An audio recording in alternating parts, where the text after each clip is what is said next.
So I ended up replacing the belt, which was the cheapest thing, um, and the noise didn't go away. I did a power steering fluid flush, removed the air, the noise didn't go away. I did, however, notice my truck is at 175,000 miles. The power steering had a little bit of metal particles.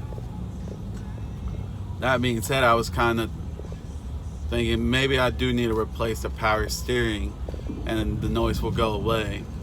Replacing it, completely replaced it, put new fluid on, and I'm still getting the noise. And not until I searched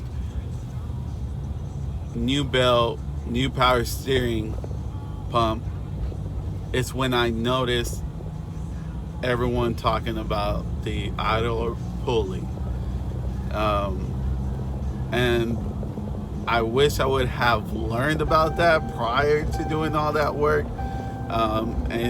This is one of the reasons I'm making this YouTube, is because no one kind of seemed to talk about it when there's a whining noise. I ended up replacing it. The part, it cost me about $15.